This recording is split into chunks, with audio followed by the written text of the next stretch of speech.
So today I have for you a flat screen display. It's just a standard 7-segment display that I've used multiple times, but it's flat, which makes it really awesome. So all that this is 1 second equals one redstone tick equals 1/10 of a second. This is a 10-tick timer.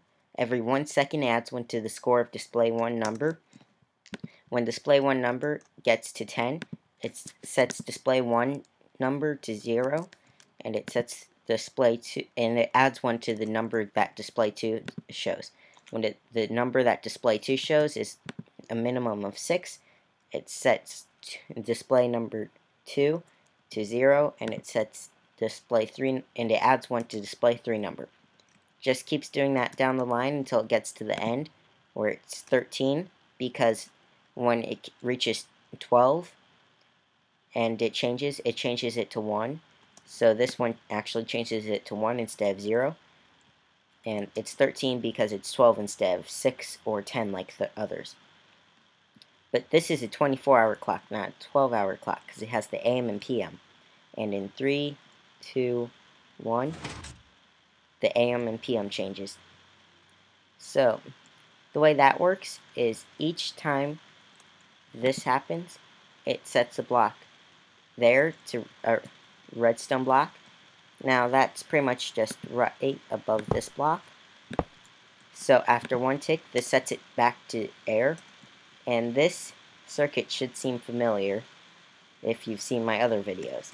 This is the toggle daylight circuit.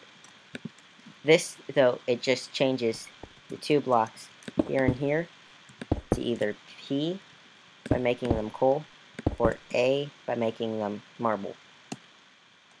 And then this is marble, this is marble, this is coal, this is coal. Yeah, simple. All this was possible back in 1.5 even, when the comparators came out, except for this little part that does the AM and PM.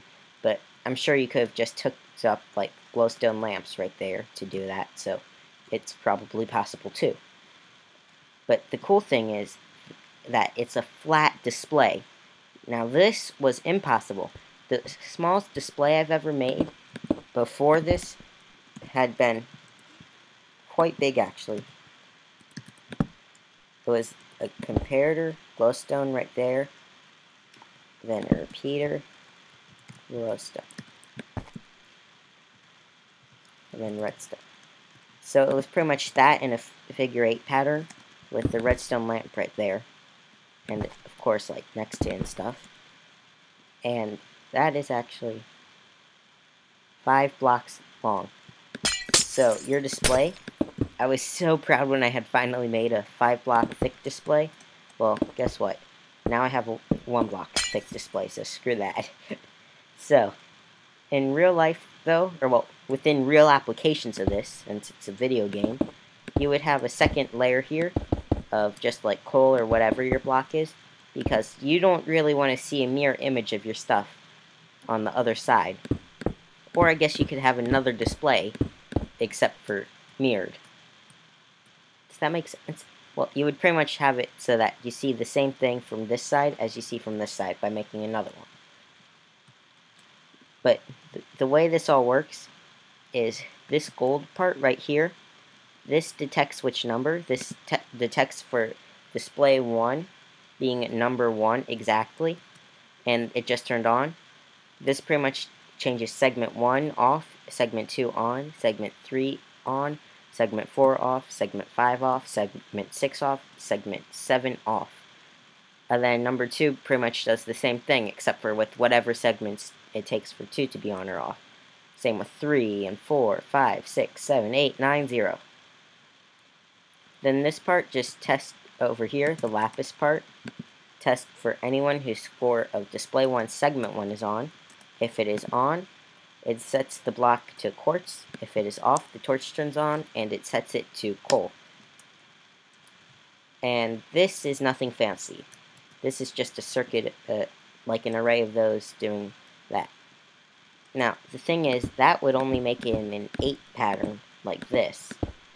Now, that works if you want to make 8 or something, but when you get to 4, it would look like that. If you wanted to do 7, it would look like that. So that doesn't really work. So you need to add in corners. But the problem is, for corners, you can't just say, oh yeah, when the top one's on, the 2 corners are on here and here. But when it's off, they're off, because this also controls it. So you would need an OR gate. The problem is, in command blocks, when you're testing for scoreboards, there is no OR gate.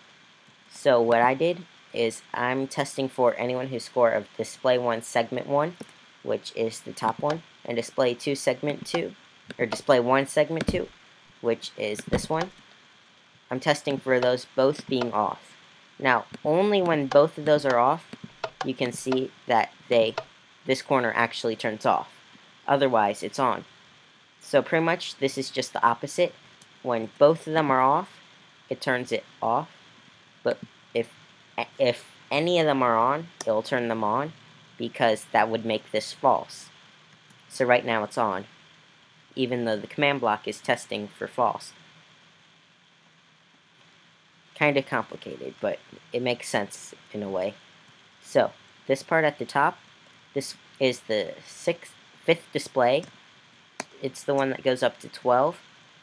I made this all into one display because there's only 3 different numbers you can show. Like the 6th display would only show 1 number, and I find that so pointless to build this entire thing just to show 1 number. So if it's 11, this pretty much just activates the 1. If it's 12, it activates the 2. If it's 10, it activates the 0. And then this part, if it's anywhere above 10, it adds the 1 in front of it. If it's below 10, though, it turns it off. Right now, it is off, so this torch is on, powering this, which turns the 1 off.